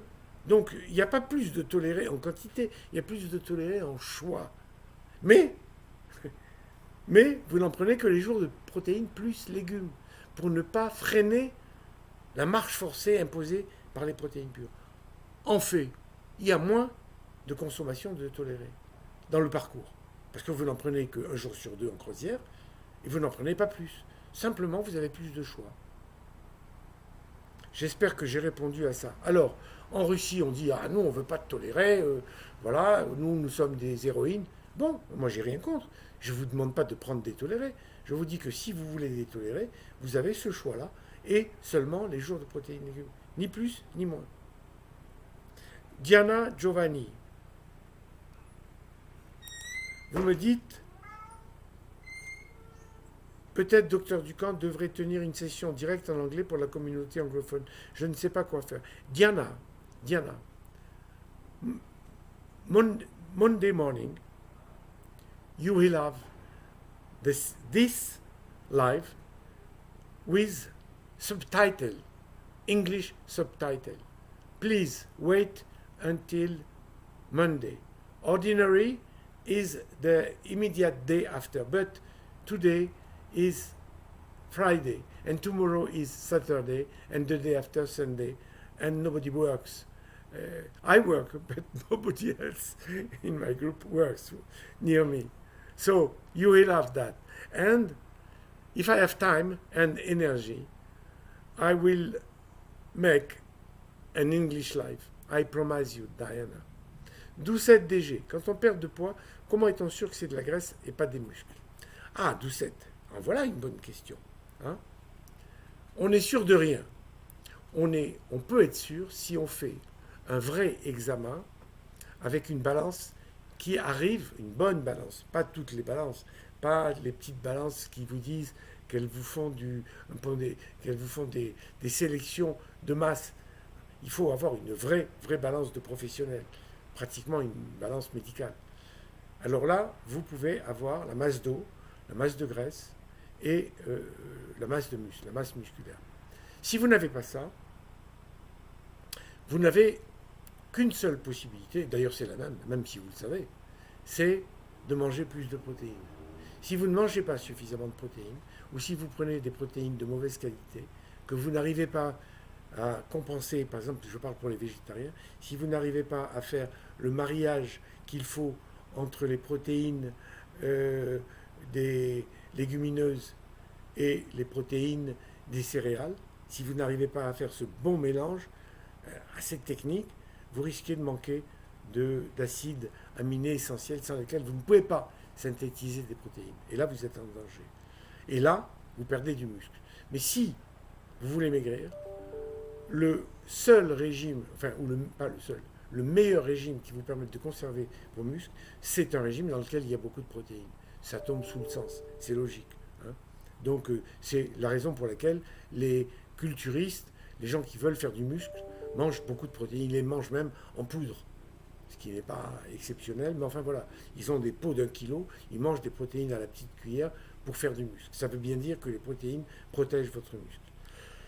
Donc, Doucette, si vous ne voulez pas perdre vos muscles, vous pouvez maigrir avec mon régime. Nadia, docteur, comment débloquer son métabolisme? Débloquer son métabolisme, ça veut dire que pour débloquer un métabolisme, ça voudrait dire qu'il est bloqué. Pourquoi me demandez-vous s'il est bloqué? S'il est bloqué, le meilleur moyen de le débloquer, c'est de manger des protéines et de marcher beaucoup. À mon avis, c'est les deux moyens fondamentaux. Hein. Et puis de surveiller la thyroïde. Voilà. Hein. Et de faire attention à ce que vous mangez la semaine qui précède les règles. Voilà ce que je peux vous dire pour débloquer votre métabolisme. Éventuellement, si vraiment vous avez un métabolisme bloqué, essayez de faire du muscle. Développez un peu votre activité musculaire parce que le muscle brûle de la graisse en permanence, brûle du sucre d'abord, et quand vous n'avez plus de sucre, attaque la graisse. Donc avoir une petite masse musculaire suffisante aide à débloquer votre métabolisme. Donc protéines, activité physique et fabrication du muscle. Voilà. Laura, bonjour Delphine. Eh oh, vous venez ici pour parler entre vous. Adjia Bakari, comment débloquer une perte supplémentaire? Comment débloquer une perte supplémentaire? Je ne comprends pas votre question, Adia. Comment débloquer une perte supplémentaire? Ça veut dire quoi? Comment maigrir si vous n'arrivez plus à maigrir? Expliquez-moi, Adia. Je suis encore là un moment. Reine Marthe, pardon. Reine Marthe, bonsoir docteur. Et bonsoir Reine Marthe. Adia Bakari, comment localiser une perte? Ah, comment localiser une perte? Il y a deux pertes qu'en général on essaye de localiser. C'est la perte sur le ventre, qui intéresse les hommes et les femmes à partir de 45 ans, et les cuisses, qui intéressent toutes les femmes, enfin la grande majorité des cuisses. Alors, comment localiser?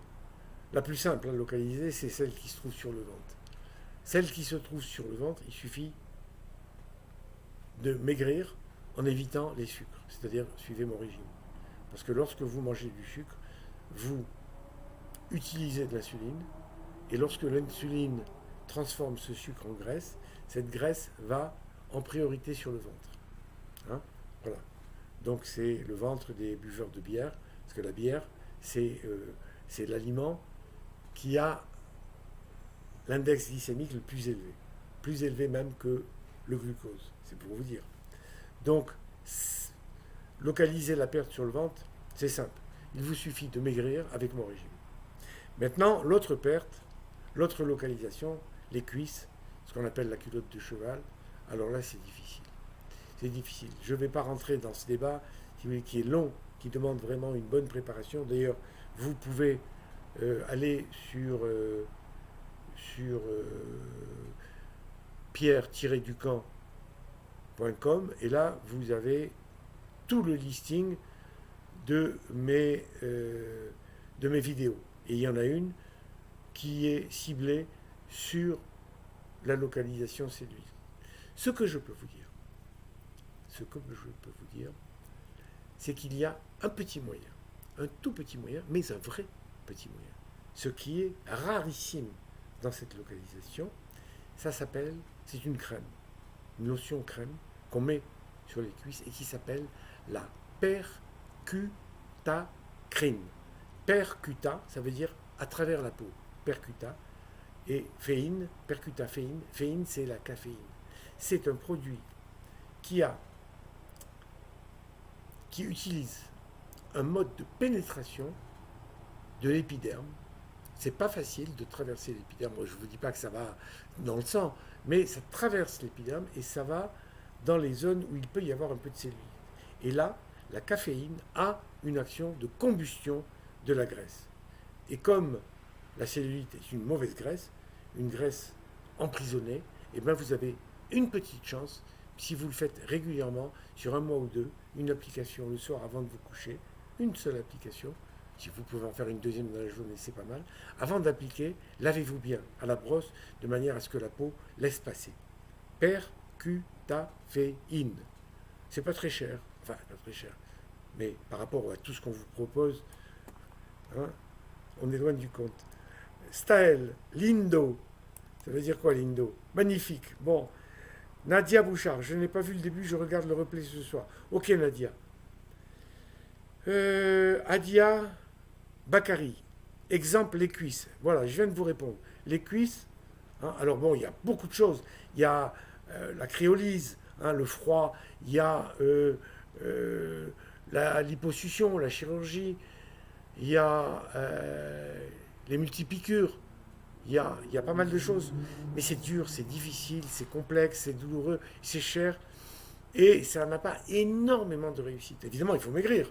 Évidemment, parce que dans la cellulite, il y a quand même de la graisse. Et si vous maigrissez, mais il arrive un moment où ça devient difficile. La vraie culotte de cheval, la vraie cellulite. Donc n'oubliez pas, Adia, percutaféine. Demandez ça à votre pharmacien. Pia Cavallari, Grazie. 5 kilos perdus en 3 semaines. Magnifique. 3 semaines, donc vous serez dans les 10 kilos pour les 2 mois. Nadia Bouchard, je viens d'acheter du BOP. Ça va sûrement aider. J'ai les doigts qui sont tout gonflés chaque soir. Je pense que j'ai un souci avec la rétention d'eau. Certainement, Nadia. Et surtout, vous devez l'avoir une semaine avant les règles. Karine Pelomai, bonjour à vous. Merci d'avoir fait ce live. Merci Karine d'y avoir assisté. Haïfa Keshini, qui habite à Mulhouse. Bonjour Haïfa. Nadine Nada. Bonsoir, j'ai fait du camp il y a longtemps et maintenant mon métabolisme est bloqué. Comment faire? Non Nadine, il n'est pas bloqué. C'est pas... En tout cas, c'est pas le fait d'avoir fait le régime qui a bloqué votre métabolisme. Il n'est pas impossible que vous soyez dans une période, je ne sais pas, peut-être que vous êtes en préménopause, peut-être que vous prenez des médicaments, peut-être que vous avez une thyroïde paresseuse. Faites ces 3 réflexions. Thyroïde, médicaments, antidépresseurs et corticoïdes, et, euh, et manque d'activité aussi. Hein. Voilà, et peut-être ménopause. Voilà. Et revenez me voir pour me donner des résultats et je vous aiderai, Nadine, ne vous inquiétez pas, on va débloquer. Alors, Yasemin Goulerius, d'Ankara, je vois un magnifique drapeau et je vous vois en habit turc très joli, magnifique. Anna, bonsoir docteur. Pourriez-vous répondre à mon message privé? Je vous remercie par avance. D'accord, Anna. Je vais regarder ce soir. Roxane Olivier Ledoux Léonard. Bonsoir. Lorsqu'on a fait un gros craquage, faut-il recommencer tout depuis le début? Oh, Roxane, certainement pas. Ah, si vous avez fait un gros craquage euh, euh, le deuxième jour de la phase d'attaque, oui, vous redémarrez. Mais si vous avez fait un gros craquage, un gros, c'est quoi un gros craquage? Vous avez fait une folie. Allez, vous avez mangé tout. Hein, vous avez vidé votre pot de Nutella, vous avez bu de l'alcool, vous avez mangé du pain, vous avez mangé des gâteaux. Bon, voilà, vous avez pris. Bon, d'accord. Hein, et puis, ben, vous faites, allez, vous faites 3 jours de protéines et c'est fini. Vous avez tout nettoyé. Hein. Zaineb, glad to see you, dear doctor. Zaineb, I talk about uh, my legend people who are near me. You are one of these. Huh? Stay with me, stay near me, aside me. Dorothée Benkton, un grand merci à vous pour votre soutien. Merci Dorothée. Cybèle, vous voilà de retour. Je voudrais être de retour à fond pour refaire le régime. Eh bien Cybèle, quand vous voulez, hein, je vois que vous avez une petite merveille avec vous. C'est votre fille. Qu'est-ce qu'elle est mignonne. Elle a des jolis petits yeux. Odile, et la paella Conjac revient quand? La paella Conjac, oh, elle arrivera malheureusement fin juillet. Un petit peu de patience. Fernanda Locuto, merci beaucoup pour vos paroles. J'ai été très ému ici. Gratitude pour tout. Merci. Fernanda, ce que je le dis du fond de mon cœur. Je ne sais pas raconter des histoires. Parfois, j'en rajoute un peu parce que j'ai envie de faire plaisir et que faire plaisir me fait plaisir. Donc, parfois, j'en rajoute parce que, voilà. Puis, je suis du midi, du grand midi, de l'au-delà du midi. Sophia, I love you, Pierre Ducamp. Sophia, ça s'appelle une déclaration d'amour. I love you, Pierre Ducamp. Fantastique. Et c'est à elle qui rajoute, je t'aime, toi, votre régime et tous de la diète du camp. Je vais réussir mon objectif. Merci beaucoup. Marisol, docteur. Oui, Marisol, dites-moi. Katuna Tatouachvili, Megar Gamksdari. Je regarde la traduction, ça veut dire bonjour de Géorgie. Katuna, bonjour de Géorgie. Comment va Tamuna? Give my regards to Tamuna and ask her to write me. I love Tamuna and since many months I have no news about her. Marisol, où trouve-t-on le gluten de blé? Le gluten de blé, vous le trouvez pratiquement dans tous les magasins bio. Vous en trouvez sur le net. Hein, et bientôt, vous allez en trouver dans notre boutique. On en a commandé. Meilleur docteur du monde, me dit Florence Damin. Pas seulement meilleur régime du monde. Oh, ce soir, c'est formidable. Faites-vous avoir. Florence, qu'est-ce que vous êtes mignonne. Je vous regarde. Publication, assistante de direction aux publications Condé Nast. Génial, Florence. Génial. Alors, Marie-Charlotte Ferré. Bonjour Pierre, live très intéressant et très belle cravate. Merci. Isabelle, très belle cravate. Isabelle de Gaulle, pas d'hypothyroïdie, pas de médicaments, pas de toléré, pas d'écart et pas de ménopause. Je viendrai demain vous expliquer ce que je mange. Merci. Ok Isabelle, vous me marquez tout ce que vous mangez et vous allez voir comment je vais vous trouver les éléments qui ne vont pas. Essayez de mettre aussi les quantités pour voir. Ferrat Gebgoub. Docteur, j'ai déjà fait votre régime. Je l'ai fait découvrir à mon frère. Ceci dit, nous rechutons après quelques mois. Ça m'est arrivé 3 fois de reprendre du poids après le régime. Alors, qu'en dites-vous, docteur? Merci pour vos conseils. Écoutez, Ferrat, ce que j'en pense, c'est qu'il y a une faille dans votre régime. C'est pas possible. Si vous faites le régime, que vous avez maigri, j'imagine que si vous avez rechuté, c'est que vous avez maigri. Donc si vous avez maigri et que vous avez rechuté, c'est probablement que vous avez rencontré des difficultés et que vous avez mal remangé. Hein. Alors ce qu'il faut, c'est faire convenablement la consolidation. Je vous conseille personnellement, Ferrat, de venir demain sur le groupe et de m'expliquer, et je vous conduirai moi-même, non seulement à maigrir, vous et votre frère, mais je vous prendrai en main personnellement pour attaquer la consolidation et la stabilisation. Comptez sur moi. Staël, merci. Christina Favero, portugaise. On va faire. Écoutez, Christina, si vous connaissez quelqu'un qui parle le français, eh bien, qu'elle vienne et je ferai un live en direct avec elle. Wendy Liam Mila, bonsoir. Pendant une grossesse, doit-on tout stopper, docteur? Ouf, laissez-moi souffler un peu. Parce qu'à force de parler, j'ai la tête qui tourne. Wendy, bonne question. Vous êtes en train de maigrir. Vous avez, allez, 15-20 kilos à perdre. Vous en avez perdu 5, 6, 7, 8, 9, je ne sais pas combien. Et puis brusquement, vous tombez enceinte. Une grossesse que vous n'avez pas recherchée.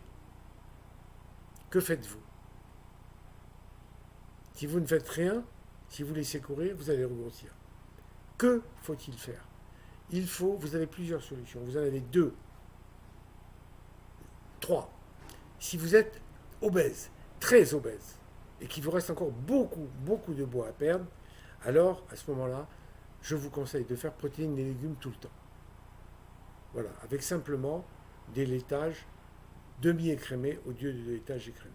Si vous êtes très obèse, parce que vous mettez en danger votre grossesse et celle de votre enfant. Si vous n'êtes pas obèse, qu'il vous reste qu'une dizaine de kilos à perdre et que vous en avez perdu autant, alors je vous conseille 2 choses. La première, c'est de passer en consolidation. Première phase, si vous avez beaucoup de poids à perdre. Deuxième phase, si il vous en reste plus que 7 ou 8. La consolidation, vous savez ce que c'est. Hein, je ne vais pas vous la reporter ici. Si c'est votre cas, venez demain et je vous expliquerai. Hein, la consolidation, on la trouve partout, mais je vous la donnerai personnellement. Venez me dire et je vous donnerai. La troisième possibilité, c'est, si vous avez encore plus de 10 kilos à perdre, c'est de passer en escalier nutritionnel, mais avec lundi et mardi, protéines, légumes. Ne pas faire le lundi de protéines pures. Jen, qu'en est-il de l'application escalier nutritionnel? J'ai participé au test et depuis plus rien. Eh bien, Jen, bonne nouvelle, elle arrive d'ici 15 jours. Et vous en serez bénéficiaire, je vous l'offrirai, ainsi qu'à toutes celles qui ont participé. C'est une bombe atomique. Alors elle va sortir d'abord en Android, pour ceux, et 1 mois après, pour ceux qui ont l'Apple. Zaznis, coucou docteur, j'ai commencé le challenge 60 jours à 76 kg.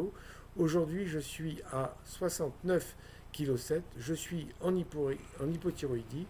TSA faite aujourd'hui à 2,46. Cela fait plus de 15 jours que je ne perds rien, sans écart, sans tolérer, avec une heure de sport. Je ne prends que du Levothyrox 75. Je ne sais pas quoi faire pour descendre. Alors, vous êtes à 2,46. Demandez à votre médecin. Demandez à votre médecin. Je ne vous le prescris pas moi-même. Je vous laisse le soin de demander à votre médecin. Pour finir, hein, c'est qu'est-ce qu'il vous reste? Il vous reste 3,7 kg. Pour finir, demandez-lui si vous pouvez ajouter un demi-comprimé de 25 mg, c'est-à-dire 12,5 mg, ce qui vous fera passer de, de, de 75 mg de Levothyrox à 87,2. Voilà. Je pense qu'avec ça, en continuant bien votre plan, vous devez perdre vos 10 kilos. Et après, vous verrez avec votre médecin. Hein, parce que 2,46 c'est normal, si vous voulez, c'est normal. Mais pour quelqu'un qui veut maigrir, c'est un petit peu trop. Je préférais vous voir à 1,46. Alex, Audrey, Yanello Lang. Que faire en cas de crise d'hypoglycémie? Ah, hypoglycémie. Hypoglycémie. Si c'est une hypoglycémie sévère, qui risque de vous faire perdre connaissance, si vous avez cette habitude et que vous la sentez venir, un verre de bière. C'est ce qui ramène le plus vite possible la glycémie à un bon niveau. Sinon, du pain blanc, du pain de mie. Sinon, des gâteaux ordinaires, un biscuit, voilà. Avec ça, ça va très vite. Daniela Macari, bonsoir docteur, comment allez-vous? J'essaye de me retrouver, éternellement reconnaissante. Vous essayez de vous retrouver. J'espère que vous allez vous retrouver parce que, Daniela, je sais que vous êtes une femme bien. Je vous apprécie beaucoup. Et je sais que vous avez été durement touchée par la vie. Enfin, vous avez perdu quelqu'un de cher. Je comprends. Je suis passé par là. Voilà. Mais essayez de vous retrouver parce que, comme vous êtes quelqu'un de bien, se retrouver quand on est quelqu'un de bien, c'est encore mieux que de se retrouver quand on est quelqu'un de pas bien. Comment allez-vous? Me demandez Daniela. Je vais très bien. Nadine Nada. Docteur, j'ai perdu 50 kilos. J'ai perdu 50 kilos en 2015 grâce à vous. Puis, en fin 2018, j'ai commencé à gonfler à cause de l'hypothyroïdie. Maintenant, ma thyroïde a freiné, donc je diminue la dose. Je me retrouve avec 20 kilos en plus et un métabolisme bloqué. Comment faire? Je reprends la phase d'attaque. Ah oui, oui. S'il vous reste 20 kilos, oui, oui, oui. Euh, alors, première chose, avant de commencer, vérifiez que votre thyroïde, votre TSH, est entre 0,5 et 1,5. C'est impératif. Sinon, vous allez avoir un mal fou à maigrir. Hein. Nadine, faites-le. Demandez à votre médecin qui vous prescrive la TSH. Je vous l'ai dit, Alex, Audrey, que faire en cas de crise d'hypoglycémie? Un verre de bière ou bien 2 tartines de pain blanc, de pain de mie, et le tour est joué. Christiana Bonis, où trouver un docteur qui suit votre régime SVP puisque je suis à Paris?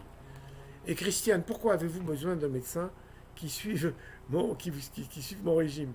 Puisque vous m'avez à moi. Hein? Si vous avez besoin de moi, je suis là. Alors, n'hésitez pas. Hein, vous qui avez étudié à l'école de la magie. Allez, Christiane, venez et je vous suivrai perso et sans vous demander d'honoraires. Si belle. Merci, docteur. Oui, c'est ma dernière princesse. Magnifique. Natalia Gvingilia m'envoie un magnifique cœur. Eh bien, je crois qu'elle vient de Grèce. Laurence Gaudissart, bonsoir. Pierre, bonsoir, bonsoir. Bonsoir, Laurence. Ça fait longtemps que je ne vous ai pas vu. Je suis content de vous retrouver. Ouf. Laissez-moi souffler un instant. Marisol, merci, docteur, pour votre réponse. Laurence, je viens de rentrer du travail. Je regarde votre live après en replay. Merci, Laurence. Revenez me parler. Souvent, j'aime bien quand vous me parlez. Evelyne Cagelot. Ah, en voilà une que j'aime. Gros bisous. Gros bisous. Vous êtes Madame Bisou pour moi. Viendrai vous voir en septembre. Merci à vous pour mes 33 kilos perdus depuis janvier 2018, sans reprendre de poids à ce jour. Donc janvier 2018, ça fait déjà 2 ans. Mais très vigilante. Et je vous suis fidèle. Encore gros bisous. Allez-y, Evelyne. Des bisous. Je suis preneur. Et venez me voir. Sibelle, j'ai beaucoup de choses à vous raconter, docteur, vraiment beaucoup. Je voudrais vos conseils en privé si c'est possible. Merci encore et j'aimerais venir vous voir. Ah, avec plaisir. Mes enfants, je crois que je vais vous laisser parce que je commence à fatiguer. Je suis debout et je vous parle. Alors, Angelanino,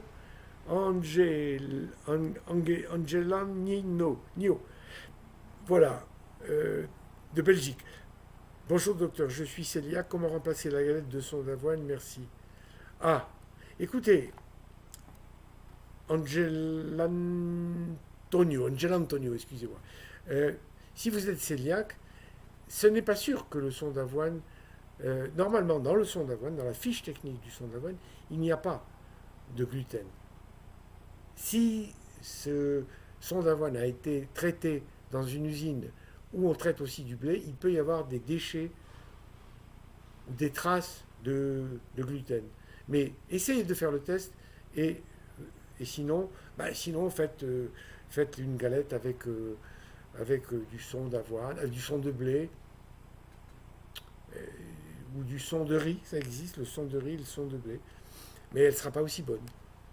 Mais n'oubliez pas, faites le test si vous êtes cœliaque, parce qu'il y a beaucoup de cœliaques qui acceptent, si ce n'est pas des maladies cœliaques gravissimes, qui acceptent le son d'avoine. Et surtout, si c'est fait dans une usine où il n'y a pas de blé. C'est sur quel groupe que l'on peut vous contacter? Sur Learning, du camp Learning. Hein. Euh, Laurence Godissard, en ce moment très fatiguée suite du Covid il y a 2 mois, mais point positif, pas de prise de poids pendant cette période. Ah Laurence, vous avez été touchée. Ah ben écoutez, je suis de tout cœur avec vous. J'espère que vous allez vite vous remettre. Yvan Pebble, docteur, on ne peut pas vous consulter car j'ai perdu 30 kilos il y a 1 an et j'en ai repris 40 ces 3 dernières années, j'y arrive pas tout seul. Non, non, Yvan, je ne consulte plus, je ne fais plus partie du Conseil de l'ordre, je n'ai plus la possibilité de consulter. Voilà. En revanche, écrivez-moi en privé, je vous aiderai. Isabelle de Gog, je vous laisse, bonne soirée, merci pour le live. Merci Isabelle. Xantipi, hello from Greece, you are the best, thank you Xantipi, and you are too. Kim Guilani, ma mère a suivi votre régime à quelques reprises, mais elle n'a pas consolidé. Et maintenant, elle tente de refaire, mais elle trouve ça trop pénible de ne pas manger de fruits. Elle est très obèse et âgée, et à mobilité réduite.